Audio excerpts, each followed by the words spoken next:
When the final alarm screamed across Terra, the sky was already burning. Void shields collapsed like dying stars. An Imperial palace shook as if the planet itself wished to flee. Titans traded fire across continents, their footsteps crushing cities into memory, while orbital cannons turned oceans into boiling scars. Amid the chaos, warriors hesitated, not from fear of death, but from recognition. Through smoke and fire came a presence that bent gravity and courage alike. Banners fell, bolters lowered, a name passed in whispers through shattered vox channels. Horus. He was a war made flesh, and the hope humanity trusted. This is where the Imperium tells you the story ends, with treachery and madness. It teaches that Horus became a monster, a cautionary tale carved into stone and scripture. But battlefields remember more than monuments ever will. In the moments before annihilation, loyalty fractured not from corruption, but from doubt. Soldiers asked why their greatest hero now stood opposed, and no answer came from the Golden Throne.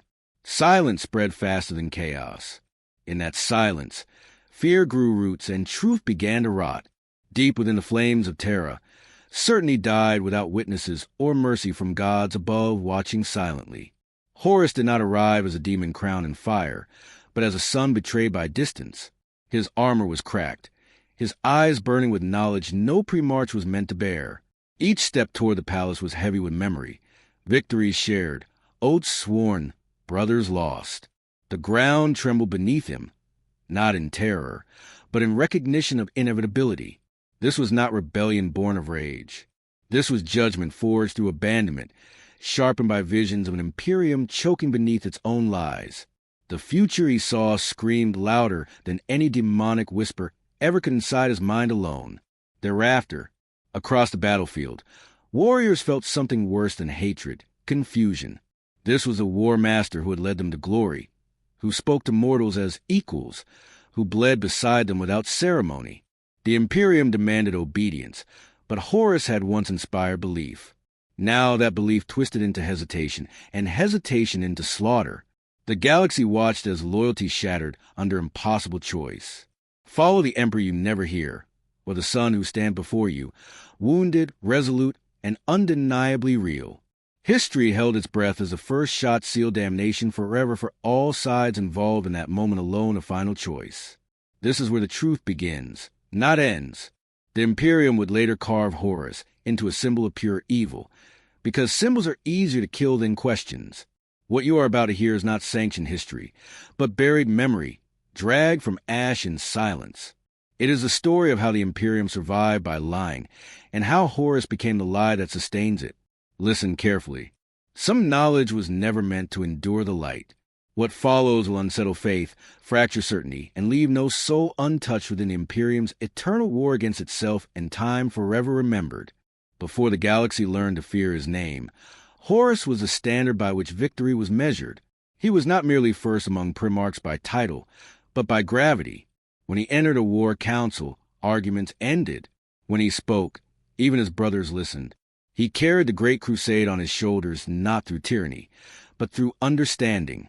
Horus remembered the names of generals and the faces of mortal captains. He fought beside them, bled beside them, and in doing so became something no other primarch fully achieved, a leader humans chose, not one they simply obeyed. The Imperium remembers conquest as inevitable, but inevitability requires a guiding hand. Horus was that hand. World after world fell not only to bolter and blade, but to diplomacy backed by unchallengeable strength. He knew when to annihilate and when to offer compliance without extermination. Entire civilizations surrendered because Horus convinced them survival was possible under Imperial rule. This nuance is absent from Imperial scripture, because nuance threatens absolution. Horus proved the Imperium could be something other than a machine of endless slaughter, and that possibility was more dangerous than any Xeno's empire ever could be to its future.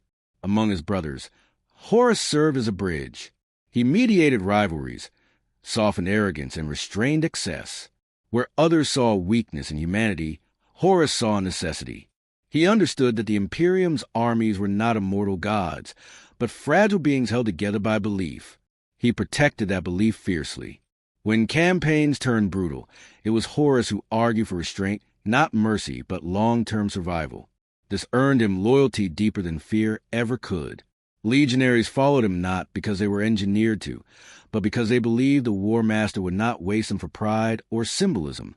The Emperor saw all of this and chose Horus precisely because of it.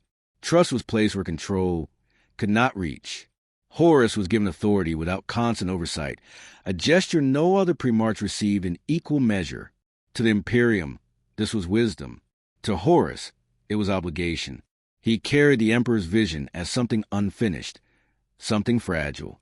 Every compliance action, every world folded into the Imperium, added weight to a sense of responsibility. He did not conquer for glory.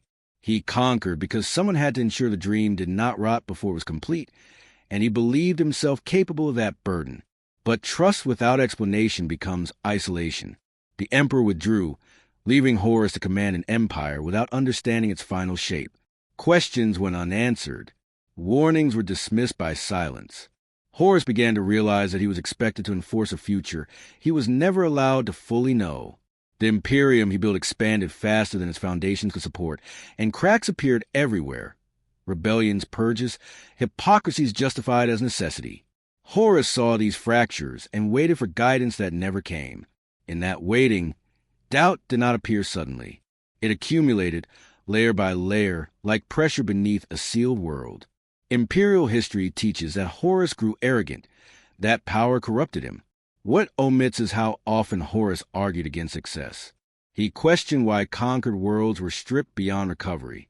He asked why human cultures were erased instead of absorbed. These questions were not treason, but they were inconvenient. The Imperium required obedience, not reflection.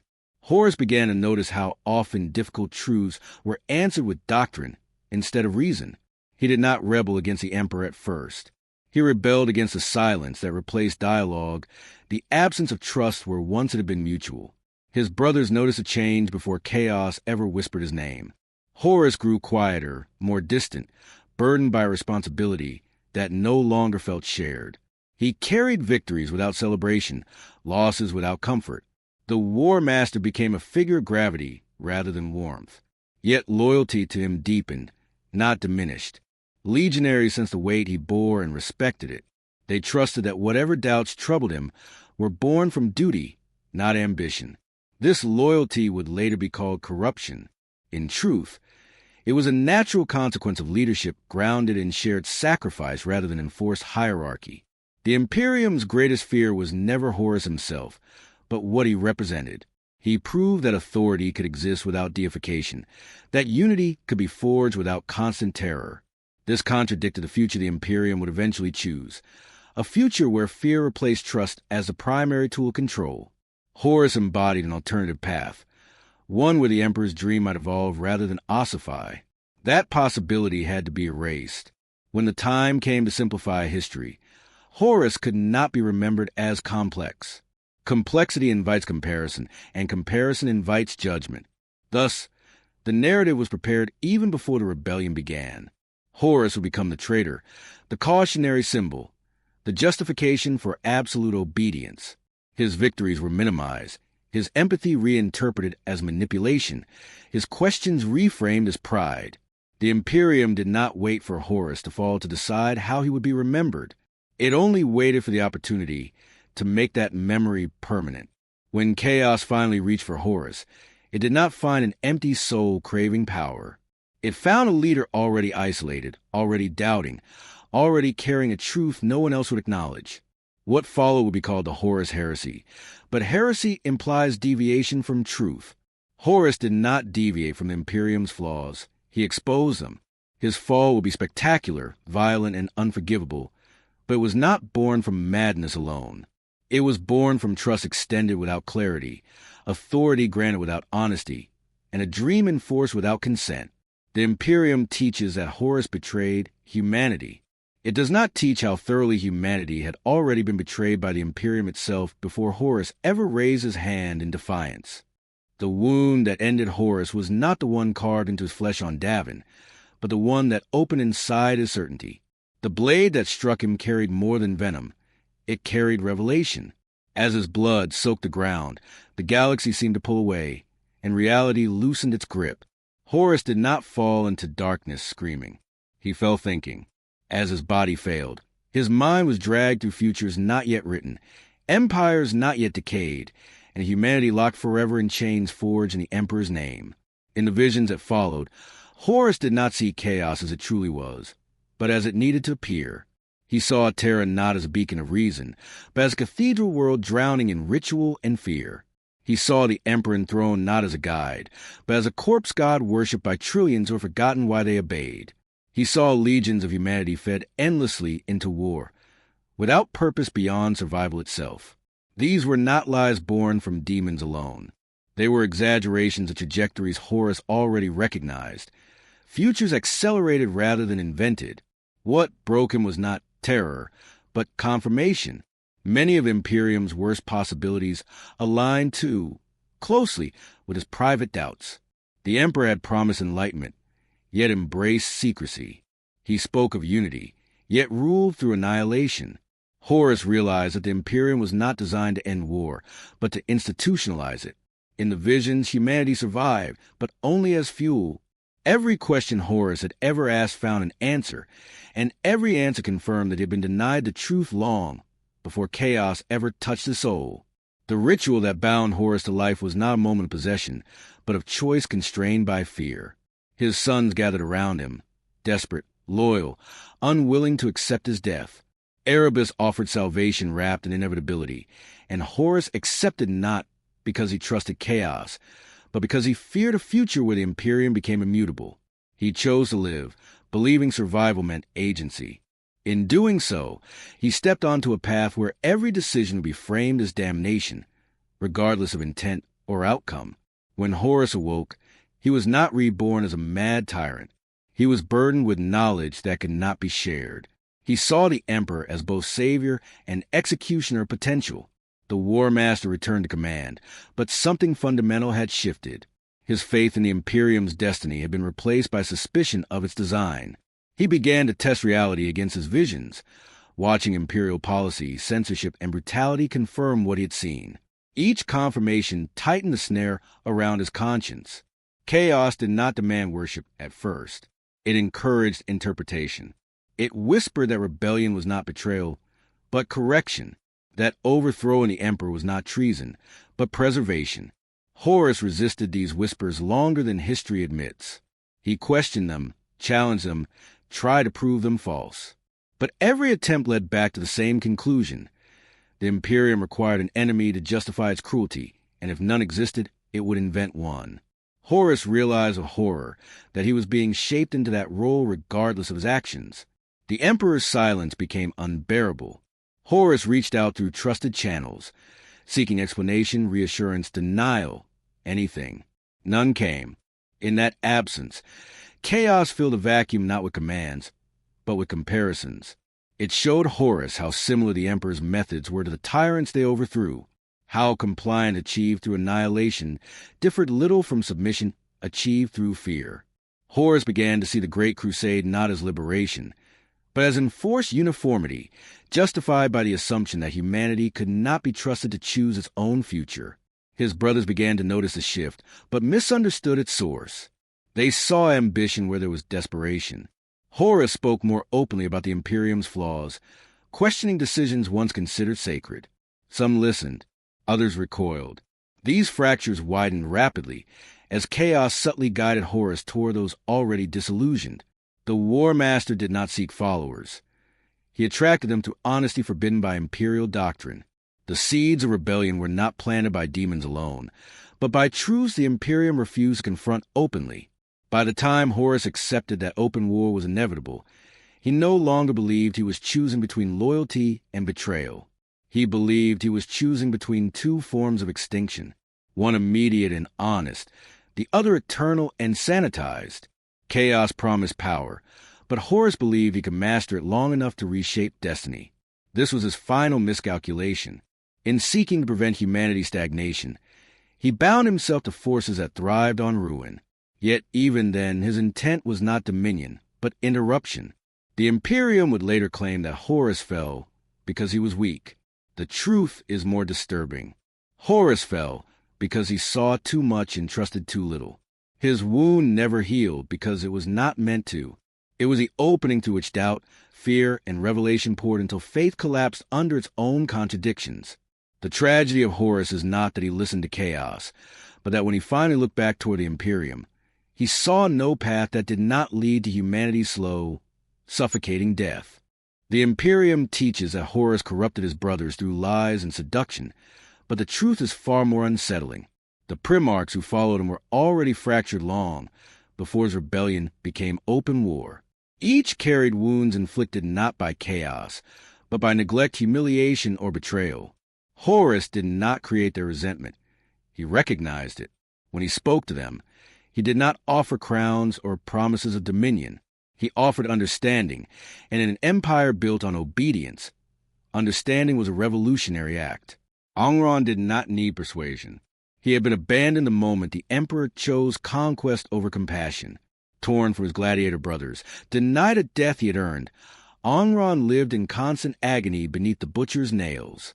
The Imperium demanded his loyalty, while refusing to acknowledge his suffering. Horus did not heal Angron, but he validated him. He named the injustice aloud. To Angron, Horus was not a manipulator, but the first authority figure who did not dismiss his pain as weakness. In following Horus, Angron followed acknowledgement itself. Mortarian's loyalty was shaped by bitterness rather than rage. Raised in poison and tyranny, he despised overlords who ruled from unreachable heights. The Emperor's arrival should have been liberation, but it became replacement. Mordorion was denied the final victory against his adoptive father, robbed of closure in the name of efficiency. Horus spoke to Mordorion as an equal, not a subject.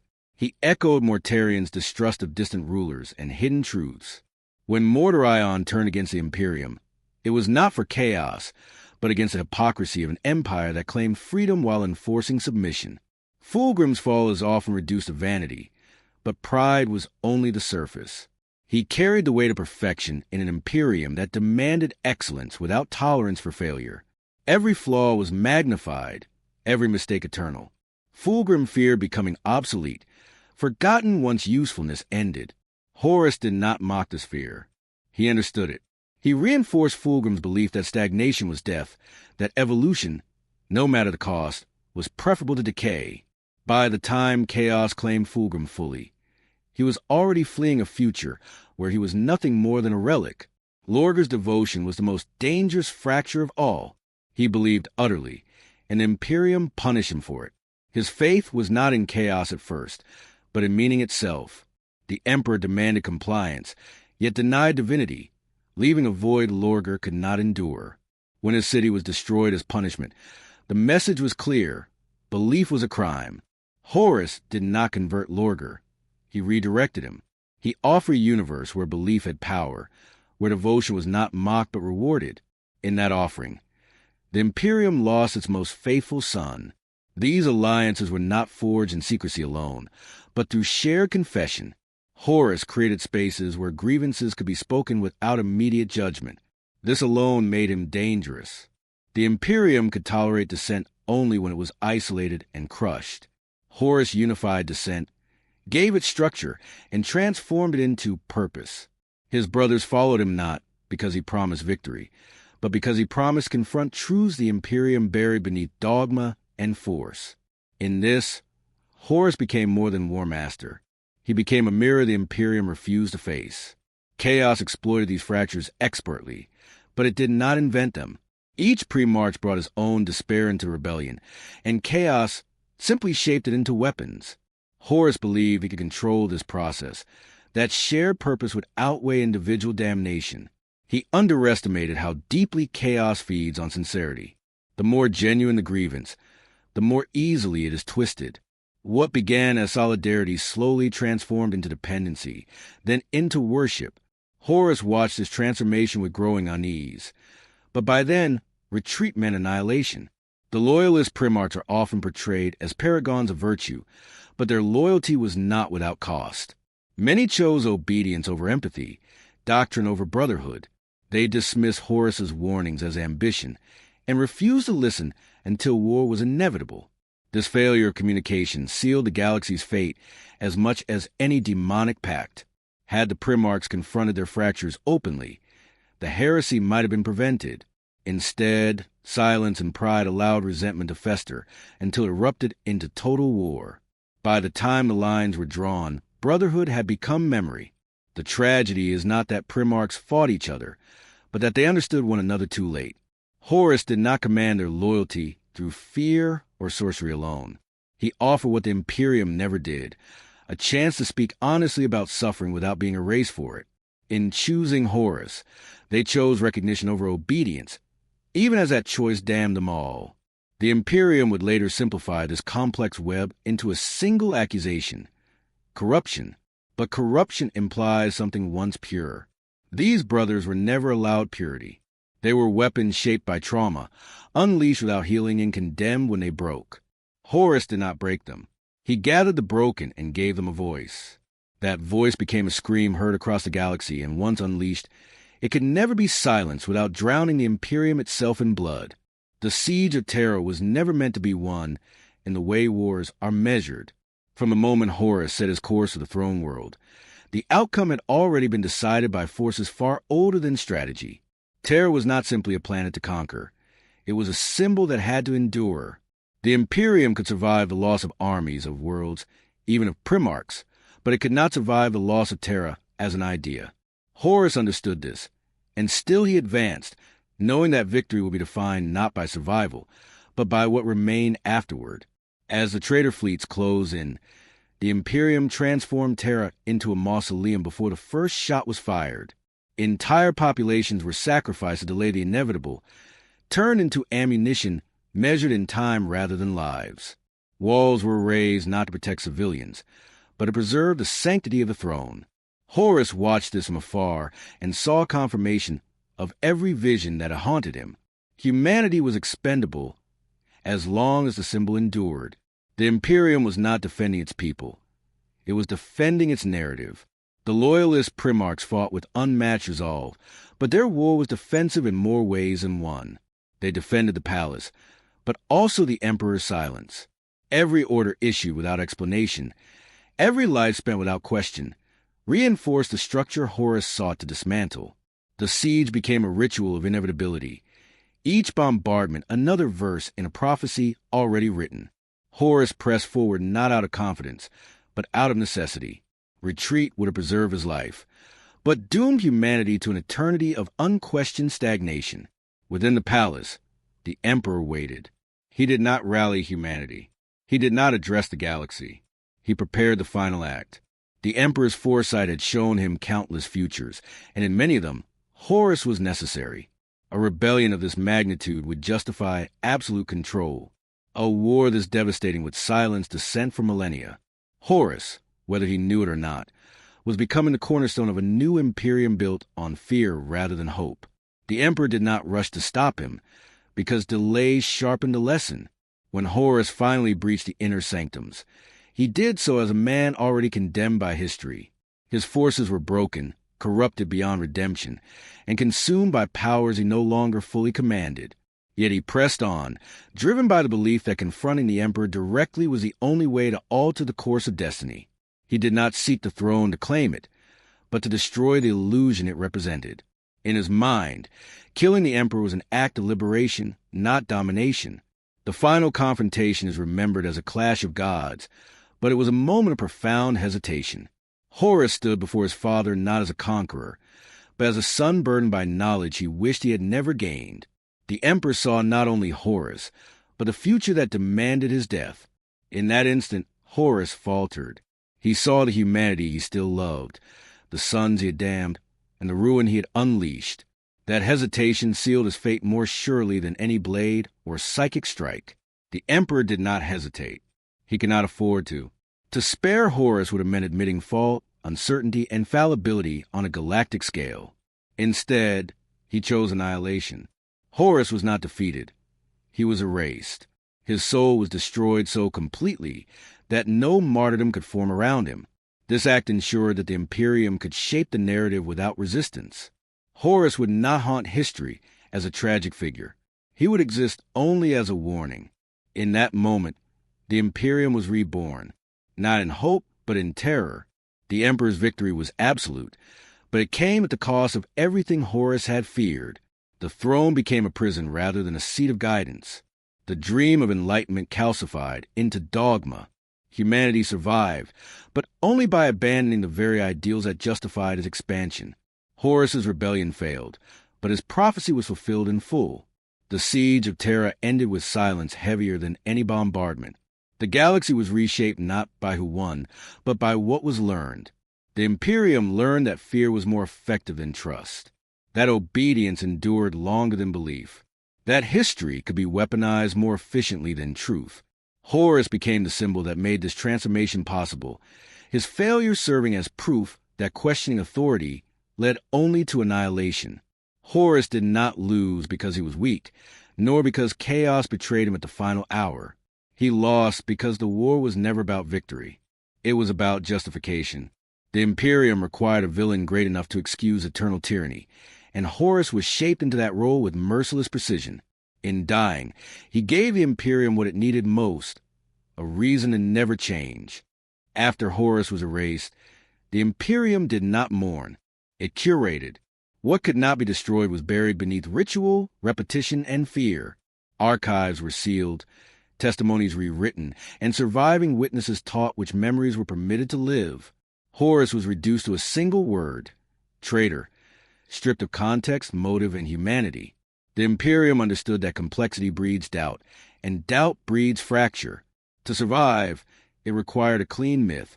Horus became that myth, an eternal warning etched into the bones of civilization. The truth was far more dangerous than chaos ever could be. If humanity remembered Horus as he was, trusted, empathetic, capable of doubt, then the Imperium's authority would weaken. People might ask why such a figure turned, and whether his reason still mattered. The Imperium could not allow that question to exist. So it taught generations that Horus was always flawed, always prideful, always destined to fall.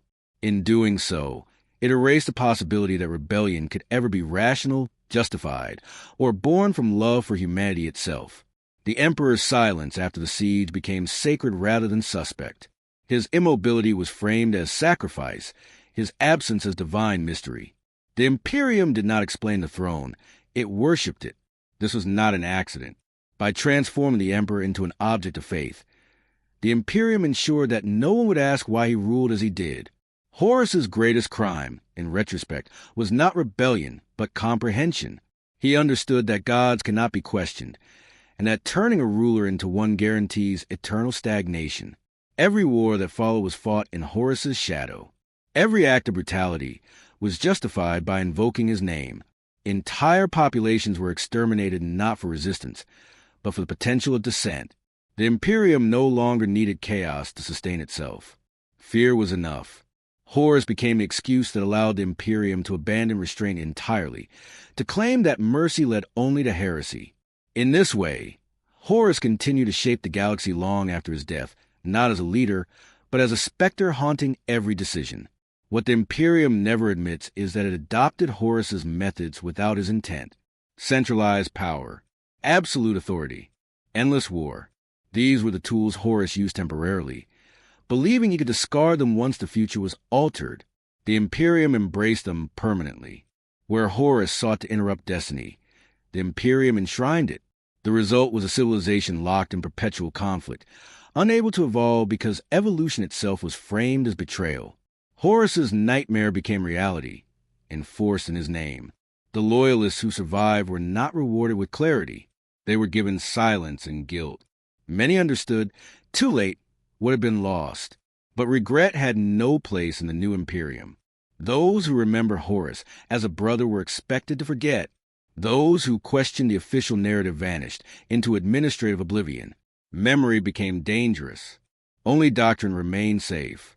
The Imperium did not simply defeat Horus. It made remembering him correctly a crime against survival. Chaos, ironically, lost its most valuable weapon with Horus's death.